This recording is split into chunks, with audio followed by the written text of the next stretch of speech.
Hello students, welcome back to DB education. DB এডুকেশনে তোমাদের সকলকে স্বাগত। আমরা আজকে আবার চলে এসেছি ক্লাস 8-এর অঙ্ক নিয়ে। আমরা গত ক্লাস 8-এর শতকরা চ্যাপ্টারে মানে কোষে থেকে 11-এর আমরা 1 থেকে 5-এর দাগের অঙ্কগুলো করেছিলাম। আজকে আমরা করব তার পরের অঙ্ক মানে 6 থেকে 10-এর দাগের অঙ্কগুলো। আমরা তাহলে প্রথমে দেখে নেব 6-এর দাগের অঙ্কে কি দেওয়া আছে। তার আগে আমি একটা কথা বলে রাখছি তোমাদেরকে, তোমরা যদি এর আগের ভিডিওটা মানে শতকরা যে চ্যাপ্টারটা কোষে থেকে 11-এর আমি 1 থেকে 5-এর দাগের অঙ্কগুলো করিয়েছিলাম যে ভিডিওতে, সেটা যদি তোমরা দেখে না থাকো অবশ্যই করে আগে ওই ভিডিওটা দেখবে, তারপর এই ভিডিওটা দেখবে, নইলে কিন্তু তোমরা অঙ্ক বুঝতে পারবে না। আমি ডেসক্রিপশন বক্সে আগের ভিডিওর লিঙ্ক দিয়ে দিচ্ছি। তাহলে এবার আমরা দেখে নেব আমাদের 6 নম্বরের দাগের অঙ্কে কি বলা হয়েছে। 6 নম্বরের অঙ্কে বলা আছে, আমরা দেখতে পাচ্ছি যে দেওয়া আছে জলে হাইড্রোজেন ও অক্সিজেন 2:1 অনুপাতে আছে। তাহলে কি চেয়েছে, জলের মোট পরিমাণে হাইড্রোজেন ও অক্সিজেন শতকরা কত আছে। আমি যখন আগের দিন তোমাদেরকে 1 থেকে 5-এর দাগের অঙ্ক করিয়েছিলাম, তখনই আমি তোমাদেরকে বলেছিলাম যে শতকরা মানে আমরা কি বুঝি, 100-র মধ্যে সেটার পরিমাপ কত। আমাদেরকে এই অঙ্কে কি চেয়েছে, হাইড্রোজেন আর অক্সিজেনের পরিমাণ কি বলছে, শতকরা কত। শতকরা কত মানে 100-র মধ্যে কত ভাগ আছে হাইড্রোজেন আর কত ভাগ আছে অক্সিজেন। আর অঙ্কে আমাদের কি দেওয়া আছে যে জলে হাইড্রোজেন আর অক্সিজেন কি অনুপাতে আছে, 2:1 অনুপাতে।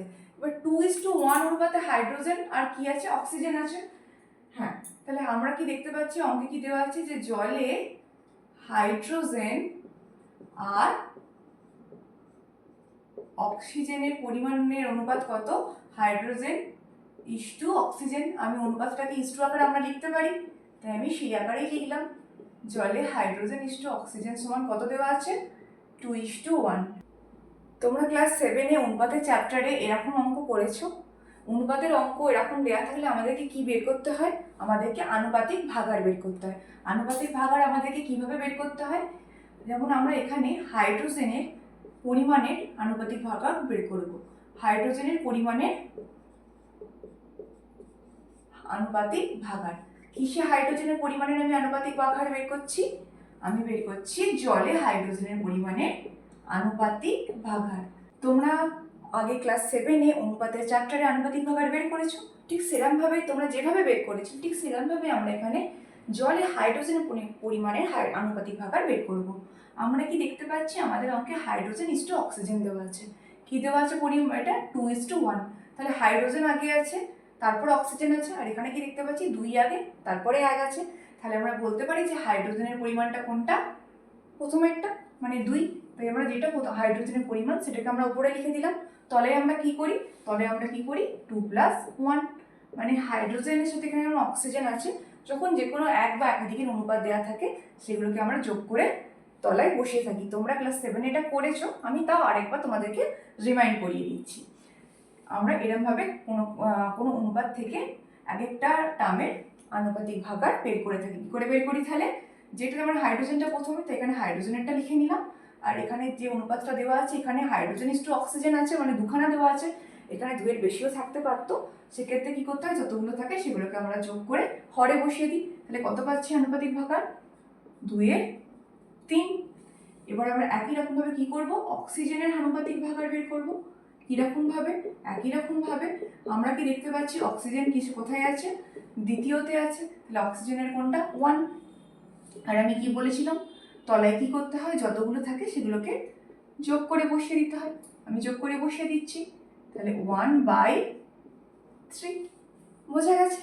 এবার আমরা কি করব, এবার আমাদেরকে যেটা অঙ্কে চেয়েছে সেটা বের করব। কি চেয়েছে, চেয়েছে যে জলে হাইড্রোজেনের পরিমাণ কত আর অক্সিজেনের পরিমাণ কত। হ্যাঁ, শুধু কিন্তু পরিমাণ চাইনি, এটা কিন্তু তোমাদেরকে মনে রাখতে হবে। আমাদেরকে কিন্তু জলে হাইড্রোজেনের শতকরা পরিমাণ চেয়েছে আর অক্সিজেনেরও শতকরা পরিমাণ চেয়েছে।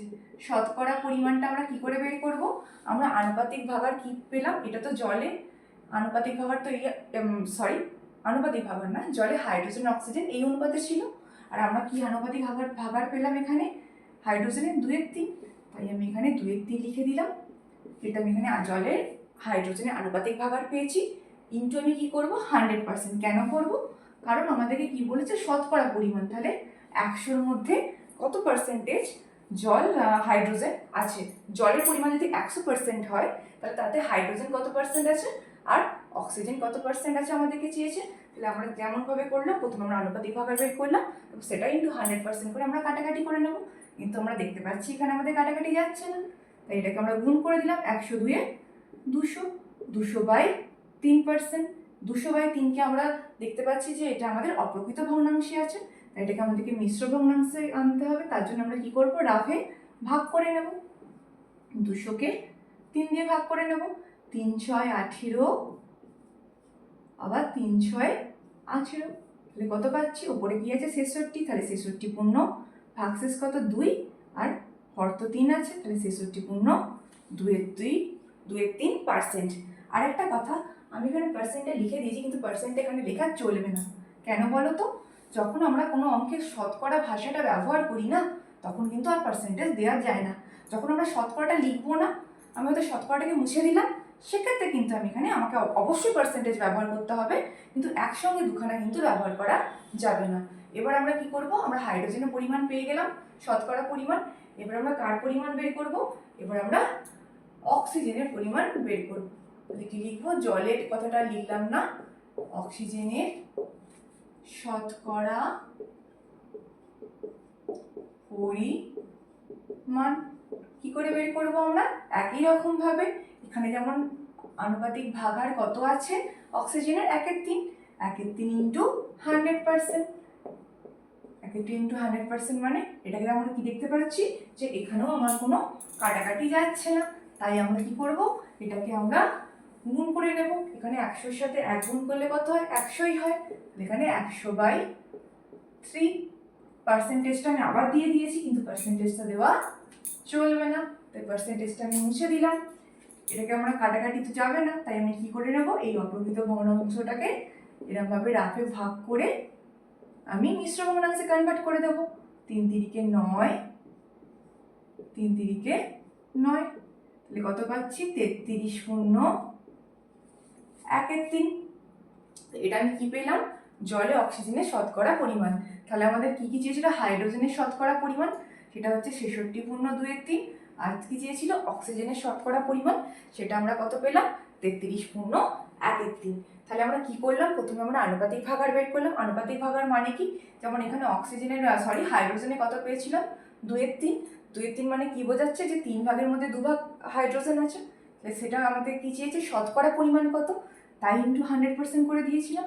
আর এখানে আমাদের অক্সিজেনের কি দেওয়া আছে, 3 ভাগের মধ্যে 1 ভাগ অক্সিজেন আছে, তাই তো আমরা আনুপাতিক ভাগার পেয়েছি। আর কি করে আনুপাতিক ভাগার বের করতে হয় সেটা আমি তোমাদেরকে আরেকবার মনে করিয়ে দিয়েছি, যদিও তোমরা এটা আগের ক্লাসে পড়ে এসেছিলে। তাহলে আমরা এখানে আমরা অক্সিজেন আনুপাতিক ভাগার 1/3 পেয়েছিলাম। 1/3 মানে 3 ভাগের মধ্যে 1 ভাগ আছে কি অক্সিজেন, ইন্টু 100 মানে শতকরা কত বলেছে, তাই 100-র মধ্যে কত, তাই আমরা 100 গুণ করে দিয়েছিলাম। তাহলে আমরা কি কি পেলাম অ্যান্সার, একটা অ্যান্সার হলো আমার 66 পূর্ণ 2/3, আর একটা অ্যান্সার হলো আমার 33 পূর্ণ 1/3। এবার আমি চলে যাব নেক্সট অঙ্ক, 7-এর দাগের অঙ্কে। 7-এর দাগের অঙ্কে কি বলা হয়েছে, 7-এর দাগের অঙ্কে বলা আছে যে একটা কারখানার কথা বলা হচ্ছে যে সেখানে দৈনিক 1500 টাকা করে বোতল তৈরি হতো। দৈনিক 1500টি বোতল বিক্রি হতো। 1500টি বোতল মানে দৈনিক মানে দিনে 1500, মানে একদিনে 1500টা বোতল তৈরি হতো। আর কি বলেছে, এখন সেখানে নাকি তৈরি হয় 1695টি বোতল। তাহলে কি চেয়েছে, যে তাহলে ওই কারখানায় উৎপাদন শতকরা কত বৃদ্ধি পেয়েছে। আগে কত বোতল তৈরি হতো, 1500, এখন কত তৈরি হয় 1695। তাহলে আমরা দেখেই বুঝতে পারছি যে বোতল যেটা উৎপাদন হতো সেই সংখ্যাটা এখন আগের থেকে বেড়েছে। কিন্তু আমাদেরকে অঙ্কে কি চেয়েছে, কত বেড়েছে চাইনি, কিন্তু বলেছে শতকরা কত বৃদ্ধি পেয়েছে। কত বৃদ্ধি পেয়েছে আলাদা, শতকরা কত বৃদ্ধি পেয়েছে আলাদা। কেন, কারণ শতকরা মানে 100-র মধ্যে কত, তাই তো। এবার আমরা অঙ্কটা তাহলে কিভাবে করব, আমরা প্রথমে লিখে নেব যে আগে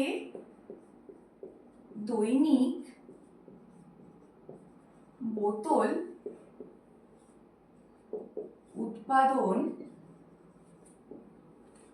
হতো, কত হতো বোতল উৎপাদন, 1500টি।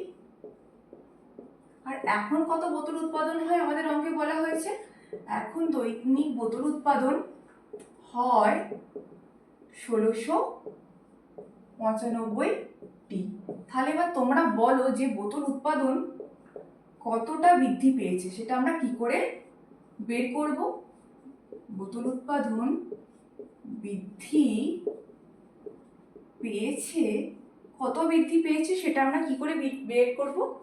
খুব সহজেই আমরা বুঝতে পারছি যে এটা থেকে এটা বিয়োগ করে দিলে আমরা পেয়ে যাব যে কতগুলি বোতল এখন বেশি উৎপাদন হচ্ছে দৈনিক।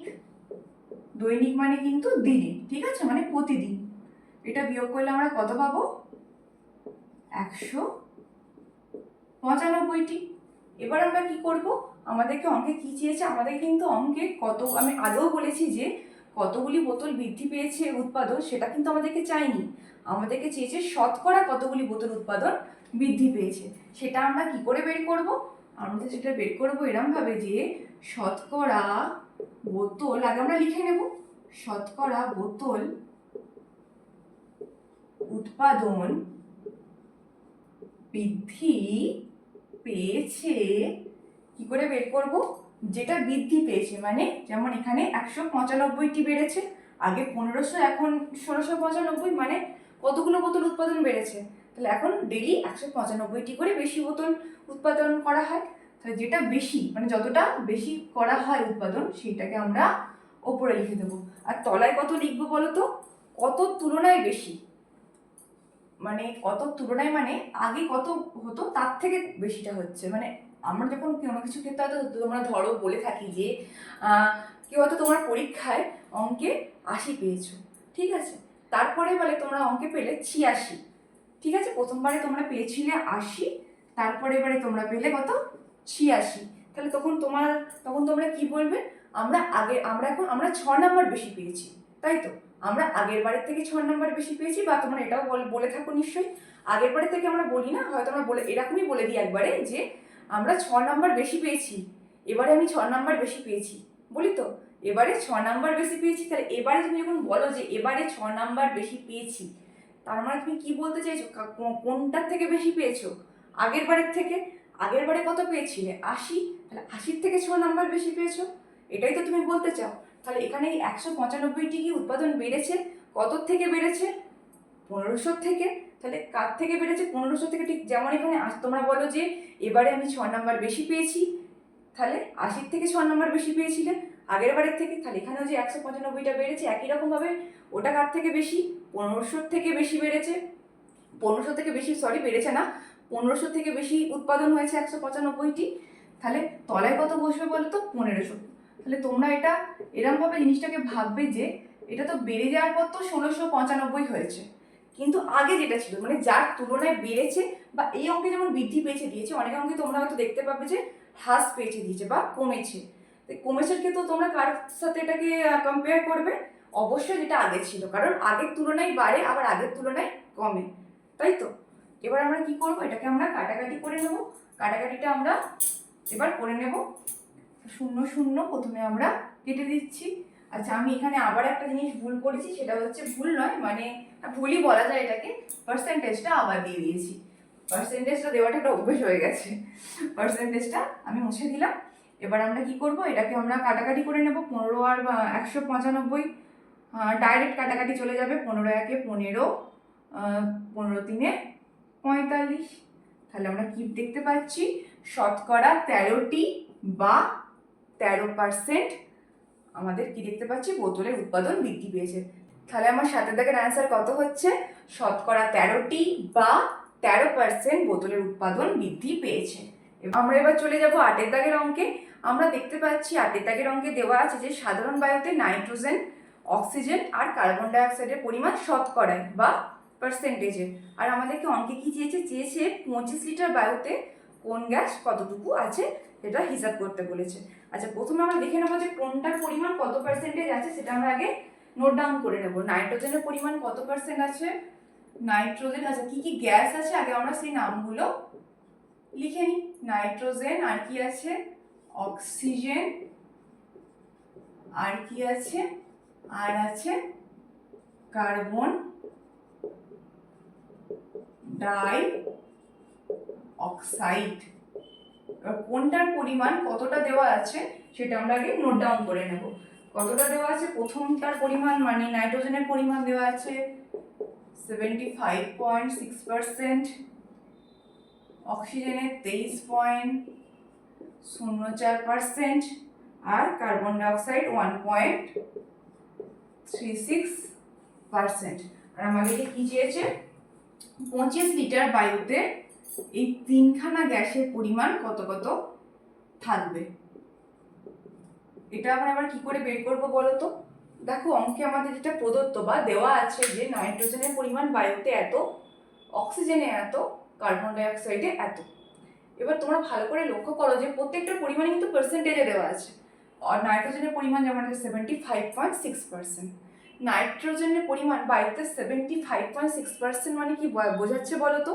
মানে বোঝাচ্ছে যে 100 বায়ুতে 100 ভাগে যদি বায়ু থাকে, যদি বায়ুতে মোট গ্যাসের পরিমাণ থাকে 100 ভাগ, তাহলে তাতেই নাইট্রোজেন কত ভাগ আছে বলো তো? 75.6। মানে 100 ভাগের মধ্যে যদি বায়ুতে মোট গ্যাস থাকে এত, তাহলে তার মধ্যে এত ভাগ আছে কি? নাইট্রোজেন। আর অক্সিজেন কত ভাগ আছে? এই 100 ভাগ যদি তোমার বায়ু থেকে বায়ুতে গ্যাস থেকে থাকে, তাহলে তার মধ্যে অক্সিজেন কত আছে? 23.04। কার্বন ডাইঅক্সাইড 100 ভাগের মধ্যে 1.36। পার্সেন্টেজ বলতে তো তাই বোঝানো হচ্ছে। এবার আমরা অঙ্কটা কি করে করবো? কিন্তু আমাদেরকে তো 100 ভাগের মধ্যে কত চাইনি, ওটা আমাদের দেওয়া আছে, চেয়েছে 25 লিটার বায়ুতে। তাহলে 100, তাহলে আমরা অঙ্কটা কিভাবে করবো? তোমরা আগে ঐকিক নিয়মে করেছো নিশ্চয়ই, যে 100 তোমাদের অঙ্কে এরকম থাকতো যে ঐকিক নিয়মে যে যদি 10টি আম খেতে পারে 5 জনে, তাহলে 1টি আম খাবে কজনে? তাহলে কি বলে 8টি আম খাবে কজনে? এভাবে বের করতে 10টি মানে তোমরা একে কত, তারপর যেটা আমাদেরকে চাই সেটাতে বের করতে। যেমন 10টি আম যদি খায় 5 জনে, তাহলে 8টি আম কত জনে খাবে, তাই তো? ঠিক একই রকম ভাবে এখানে যদি 100-র মধ্যে থাকে এত, 100-র মধ্যে যদি নাইট্রোজেন থাকে 75.6, তাহলে 25 লিটারে কত থাকবে? এরকম ভাবে আমরা বের করব। এটা আমরা কিভাবে বের করব? তাহলে আমি ওই অত ঐকিক নিয়মের মতো এলাবোরেটলি লিখবো না। এটা আমরা কিভাবে বের করব? আমরা এখানে লিখে নেবো আগে যে 25 লিটার বায়ুতে নাইট্রোজেনের পরিমাণ। এবার আমরা কি করে বের করবো বলতো? ওই ঐকিক নিয়মের মতো, কিন্তু অত এলাবোরেটলি লিখবো না। আমরা কি জানি যে 100-র মধ্যে কতটা আছে নাইট্রোজেন? 75.6 ভাগ। তাহলে আমরা লিখতে পারি যে 100-র মধ্যে কত? 75.6। আমাকে এখানে কি বলেছে? কত পরিমাণের মধ্যে বের করতে বলেছে? অঙ্কে চেয়েছে 25 লিটার বায়ুতে, তাহলে ইন্টু 25। বোঝা যাচ্ছে? তোমরা যদি এটা ঐকিক নিয়মে করো দেখতে পাবে যে একই আসবে, কিন্তু ওদের কি হবে বলো তো? অঙ্কটা আরো লেন্দি হয়ে যাবে, আরো বড় হয়ে যাবে।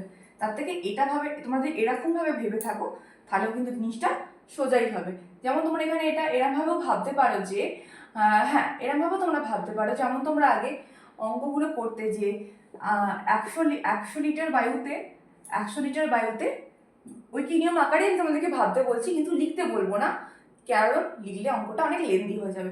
তোমরা ঐকিক নিয়মের মতো মনে মনেও ভেবে নিতে পারো, বা আমি যেমন দেখাচ্ছি রাখেও দেখে নিতে পারো। তোমাদের এটা রাখে দেখার প্রয়োজন হবে না, এখন প্রথম প্রথম করছো তাই আমি বলে দিচ্ছি। তোমরা বুঝে গেলে দেখবে তোমরা ডাইরেক্ট এই স্টেপটাতে চলে আসতে পারছো। কি তোমরা, তাহলে আমি বলে দিই বা ঐকিক নিয়মটা তোমরা কীভাবে এখানে খাটাবে। 100 লিটার বায়ুতে নাইট্রোজেন কত আছে? 75.6, তাই তো? তাহলে 1 লিটারে কত থাকবে? 75.6/100। এভাবে তো একই নিয়ম করতে নাকি? এই দিকেরটা তলায় এটা চলে যেত একে থাকলে। আর আমাদেরকে অঙ্কে কত চেয়েছে? 25। তাহলে 25 লিটার বায়ুতে কত আছে? 75.6/100 গুণিত 25। এভাবে তো তোমরা বের করতে।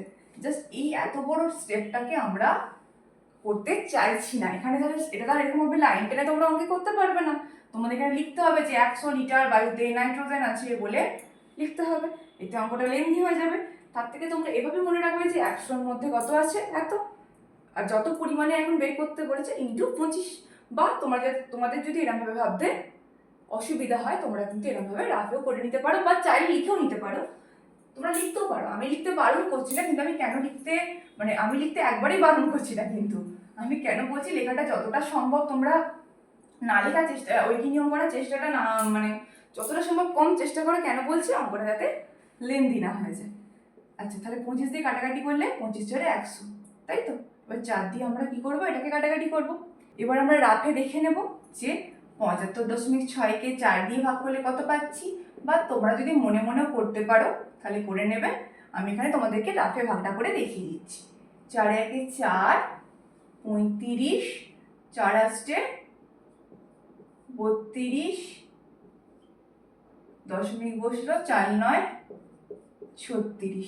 আমরা অ্যান্সার কত পাচ্ছি, 18.9। 4 দিয়ে 75.6-কে কাটলে কত পাচ্ছি আমরা, 18.9। এই দিকটা কিন্তু তোমাদের রাফ, ঠিক আছে। তাহলে 25 লিটার বায়ুতে নাইট্রোজেনের পরিমাণ কত, এত পার্সেন্ট। এবারে কিন্তু আমি পার্সেন্টেজটা ভুল দিইনি, তোমরা ভালো করে লক্ষ্য করো, এখানে কিন্তু আমি শতকরা কথাটা আর লিখিনি। এবার আমরা কি বের করবো, এবার আমরা বের করবো, আমি এটা একটু মুছে দিচ্ছি, কেন বলো তো, এখানটা তাহলে প্লেসটা একটু তুলে লিখবো আর কি, যাতে পরের অঙ্কগুলো আমি করতে পারি এখানে। এবার আমরা কি বের করবো, 25 লিটার বায়ুতে, এরপর অক্সিজেন আছে, হ্যাঁ, অক্সিজেনের পরিমাণ কি করে বের করবো, একই রকম, 23.04 বাই 100 ইন্টু 25 কত পাবো, কাটাকাটি করলাম, 25 4 100, এবার 4 দিয়ে আমি এটাকে রাফে ভাগ করে দেখে নেবো। 0.04 ভাজিত 4, 4 5 20, 3 0, 4 7 28, 2 4, 4 6 24, কত পেলাম আমি, 5.76%। তাহলে 25 লিটার বায়ুতে অক্সিজেন কতটা আছে, অক্সিজেন আছে 5.76%। এবার আমরা বের করব 25 লিটার বায়ুতে কার্বন ডাই অক্সাইডের পরিমাণ। কি করে বের করব, একই রকম ভাবে 1.36 বাই 100 ইন্টু 25, কাটাকাটি করলাম, 25 4 100, 4 দিয়ে 1.36-কে আমরা কি করব, ভাগ করে নেব রাফে। 4 দিয়ে 1.36-কে ভাগ করলে কত বেরোয় দেখে নেব, 1.36 4 0 কারণ আমরা দেখতে পাচ্ছি যে 1 তো 4-এর থেকে ছোট হয়ে যাচ্ছে, ওটা দিয়ে ভাগ যাচ্ছে না, তাহলে কত হবে, 4 3 12, 4 4 16, তাহলে 0.34% আমরা পাচ্ছি অ্যান্সার। তাহলে আমরা কি পেলাম, কার্বন ডাই অক্সাইডের পরিমাণ কত 25 লিটার বায়ুতে, 0.34%, আর অক্সিজেনের পরিমাণ 5.76%, আর নাইট্রোজেনের পরিমাণ 18.9%। তাহলে আমাদের অ্যান্সার কি কি হলো, এই তিনখানাই হচ্ছে, যেগুলো আমি রাউন্ড করে দিয়েছি, এগুলোই হচ্ছে আমার অ্যান্সার। এবার আমি চলে যাব 9-এর দাগের অঙ্কে। 9-এর দাগের অঙ্কে কি বলা হয়েছে আমরা দেখে নেব। 9-এর দাগের অঙ্কে বলা হয়েছে যে তৃষা একটা বই কিনেছে, দোকানে থেকে একটা বই কিনেছে, সেই বইয়ের উপর ছাড় দিয়েছে দোকানদার।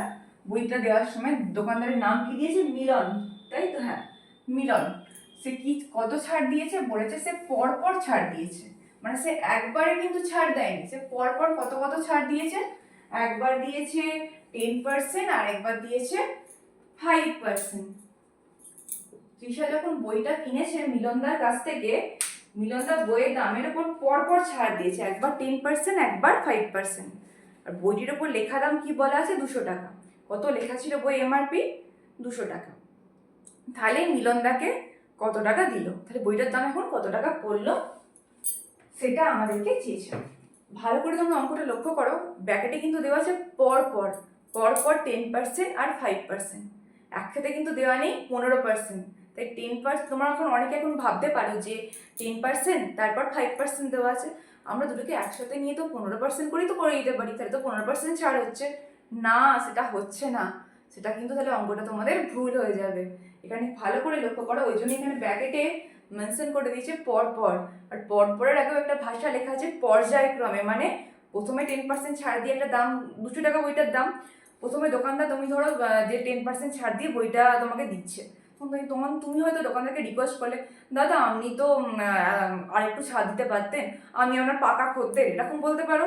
তখন তুমি হয়তো বললে, তখন দোকানদার খুশি হয়ে, বা তাহলে তো মনে হলো না এ তো আমার মানে বাঁধা কাস্টমার, একে তো আরেকটু ছাড় দেওয়া উচিত, তখন সে আবার 5% ছাড় দিল। ঠিক আছে, একসাথে কিন্তু 15% ছাড় দেয়নি। আমি একটু গল্পের আকারে তোমাদেরকে বললাম যে এরকম তো মানে ঘটনাটা এরকমই ঘটেছে, নইলে কোনো দোকানদার কি একবার 10 আবার একবার 5 দুবার ধরে কি ছাড় দেয়? দেয় না। নিশ্চয়ই এরকমই হয়েছে যে যে কিনছে, যে ক্রেতা, সে নিশ্চয়ই এরকম কিছু একটা বলেছে, তখন দোকানদারের মনে হয়েছে যে না এটা তো আমার পাকা খদ্দের, বা আমার আরেকটু ছাড় দেওয়া উচিত, তখন সে আরও 5% ছাড় দিয়েছে। ঠিক আছে, তাহলে আমাদেরকে অঙ্কে কি চেয়েছে বলো তো? চেয়েছে যে তাহলে বইটার দাম কত টাকা পড়ছে, কারণ বলেছে তৃষা মিলনদাকে কত টাকা দিল, মানে বইটার দাম ওই ছাড়গুলো দেওয়ার পর যেটা পড়ছে, তৃষা তো সেই টাকাটাই দিয়েছে, সেটাই আমাদেরকে চেয়েছে। বইটার দাম কত দেওয়া আছে দেখেছো? লিখিত দাম, তাই তো, লেখা দাম 200 টাকা, মানে বইয়ের ওপর কিন্তু এমআরপি কত ছিল? 200 টাকা। যেসব ছাড় দেওয়া হয়েছে, আমার ফার্স্টে দেওয়া হয়েছে 10%, তারপরে 5%, সব কিন্তু ওই 200 টাকারই ওপর। আচ্ছা, তাহলে আমরা অঙ্কটা কিভাবে করব? প্রথমে আমরা লিখে নেবো যে বইটির ওপর লেখা দাম সমান 200 টাকা। এবার অঙ্কে কি বলেছে? প্রথমে 10, তারপর কিন্তু 5, তাই তো? হ্যাঁ, তারপর 5। প্রথমে কত দিয়েছে? 10, তারপর দিয়েছে 5। এবার তোমরা আমাকে বলো, কোনো বইয়ের ওপর 10% যখন ছাড় দেওয়া হচ্ছে, 10% ছাড় দেওয়া মানে কি? পার্সেন্ট। 10-এর পরে যখন এই পার্সেন্ট চিহ্নটা থাকে, তখন আমি কি বলেছি আগের অঙ্কগুলো করানোর সময়? যে 100-র মধ্যে 10 বোঝাচ্ছে। তাহলে কোনো বইয়ের দাম যদি 100 টাকা হয়, তাতে যদি 10% ছাড় দেওয়া হয়, মানে 10 টাকা ছাড় দেওয়া হচ্ছে। 10 টাকা ছাড় দেওয়া হলে বইটার দাম কত দাঁড়াবে? 100 টাকা বইটার দাম, 10 টাকা ছাড় দিচ্ছে, কত দাঁড়াবে? 90 টাকা। খুব সহজ হিসাব। তাহলে আমাদের যদি 200 টাকা দামের বইটির ওপর 10% ছাড় দেয়, 10% ছাড় দেওয়া হয়, তবে বইটির দাম কত হয়?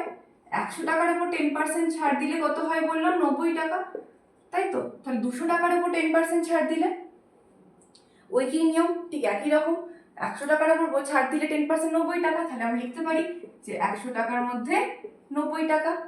আর 200 টাকার, তাহলে 200 টাকার উপর কত হবে বইটার দাম যদি 10% ছাড় দেওয়া হয়? ইন্টু 200। ঠিক যেমন কনসেপ্ট আগের অঙ্কে করেছিলাম, তোমরা এটাকে ঐকিক নিয়মের আকারে ভেবেও নিতে পারো যে 100 টাকার বইটা যদি ছাড় দিয়ে দাম হয় 90 টাকা, তাহলে 1 টাকার ক্ষেত্রে কত হবে? 90/100। তাহলে 200 টাকার ক্ষেত্রে কত হবে? 90/100 ইন্টু 200। তাহলে আমরা পেয়ে যাচ্ছি, এই জায়গাটায় চলে আসছি, ঐকিক নিয়মে আমরা আসতে পারবো। আমি ঐকিক নিয়মটা করছি না, কারণ ওটা লেন্দি হয়ে যাবে, তাই সেটাকে আমি, আর এই অঙ্কে কিন্তু ঐকিক নিয়মটা করার প্রয়োজন নেই। মানে তোমরা যদি ঐকিক নিয়ম না করো, তোমাদের কিন্তু এতে নাম্বারে কোনো এফেক্ট ফেলবে না। অঙ্কে যা নাম্বার, তোমরা সেই নাম্বারই পাবে। উল্টে ঐকিক নিয়মটা করলে কি হবে বলো তো? তোমরা এই সোজা অঙ্কে অনেকটা টাইম ওয়েস্ট করে ফেলবে, ফলে যে অঙ্কগুলো প্রকৃতপক্ষে কঠিন, তাতে কিন্তু তোমরা কষার জন্য কম সময় পাবে।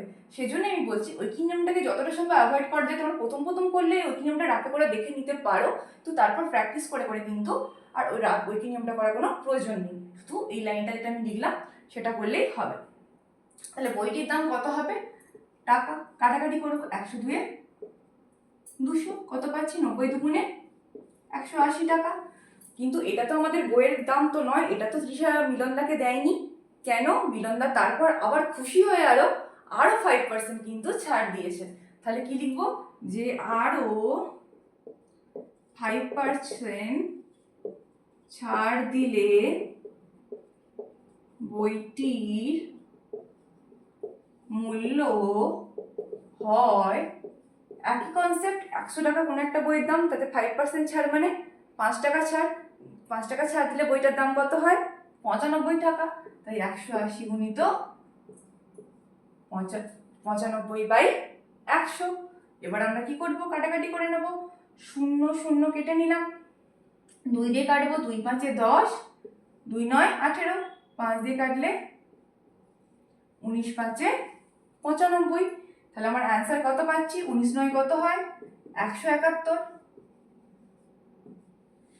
ঠিক আছে, তাহলে আমাদের অ্যান্সার কত হচ্ছে? অতএব তৃষা, তাই তো, তৃষা মিলনদাকে কত টাকা দিল? অতএব তৃষা মিলন দাদাকে 171 টাকা দিল। আচ্ছা তোমরা কতজন বলো তো?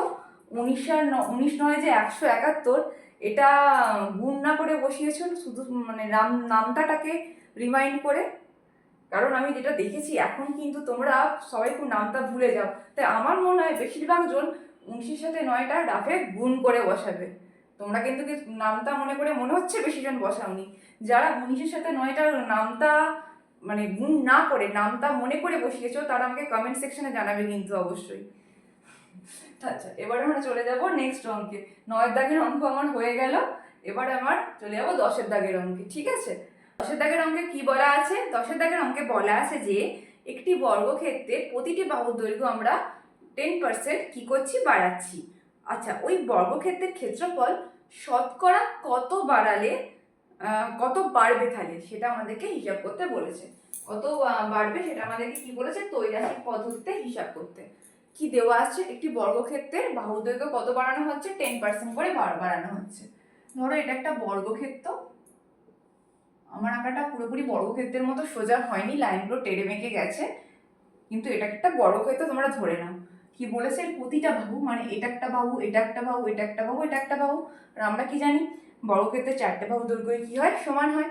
এই প্রতিটা বাহু দৈর্ঘ্য তাই কি বলেছে? 10% করে বাড়ানো হচ্ছে।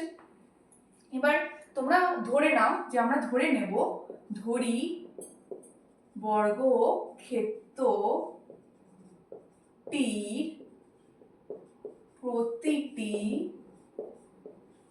বাহুর দৈর্ঘ্য আমরা ধরে নিচ্ছি। কারণ আমাদের অঙ্কে কেন বলো তো আমি ধরে নিচ্ছি?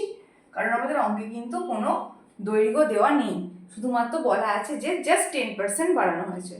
তাই আমরা কি করছি? ধরে নিচ্ছি যে বাহু দৈর্ঘ্য 100 একক, মানে এটাও 100, এটাও 100, এটাও 100, এটাও 100। কেন আমি এখানে একক লিখলাম বলো তো? এখানে কি আমাদের দেওয়া আছে যে বর্গক্ষেত্রটার বাহু দৈর্ঘ্যর এক্সাক্ট একক মিটার হবে না সেন্টিমিটার হবে? দেওয়া নেই। তাই আমি এটাকে একটা এমন একটা ধরলাম যেখানে সেন্টিমিটার হলে সেন্টিমিটারও বসতে পারবে, মিটার হলে মিটারও বসতে পারবে, ডেসিমিটার হলে ডেসিমিটারও বসতে পারবে। তাই আমি এখানে একটা একক ধরে নিলাম। এটা আমরা কি পেলাম? বর্গক্ষেত্রের প্রতিটি বাহুর দৈর্ঘ্য। এবার অঙ্কে আমাদের কত পার্সেন্ট বাড়ানো হয়েছে বলা আছে? অঙ্কে আমাদের বলা হচ্ছে যে বর্গক্ষেত্রের প্রতিটি বাহুর দৈর্ঘ্য 10% বাড়ালাম। তাহলে 10% বাড়ালে বর্গক্ষেত্রটির প্রতিটি বাহুর দৈর্ঘ্য হবে কত হবে বলো তো? আচ্ছা 100 টাকার মধ্যে 100-র মধ্যে 100 টাকা না, 100-র মধ্যে 10% বাড়ানো। 100-র মধ্যে 10% মানে 10, কারণ 100-র মধ্যে 10% মানে কি? 100 গুণিত 10, 100 10%। আর 10% তাহলে আমরা পার্সেন্টকে তুলে দিয়ে কি করতে পারি? 100 বসিয়ে দিতে পারি। আর 100 100 কেটে গেলে কত পড়ে থাকছে? আলটিমেট 10।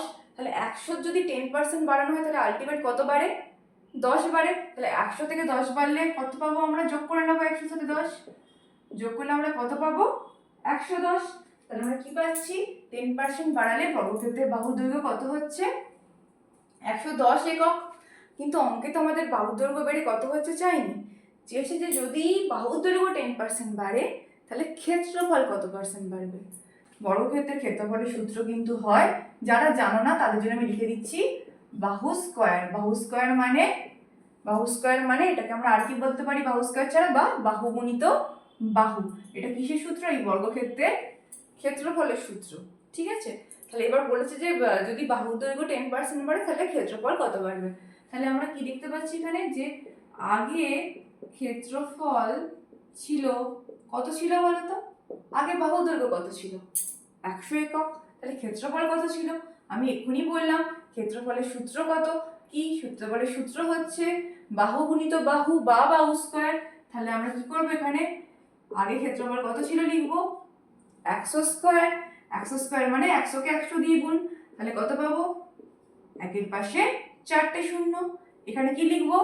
একক না, একক লিখবো না, লিখবো বর্গ একক। কারণ ক্ষেত্রফলের কিন্তু একক সবসময় বর্গতে আসে। যদি এখানে সেমি থাকতো বর্গ সেমি হতো, মিটার থাকলে বর্গ মিটার হতো। যেহেতু একক দেওয়া নেই তাই আমি কোনো এক্সাক্ট একক দেওয়া নেই তাই আমি একক লিখেছি।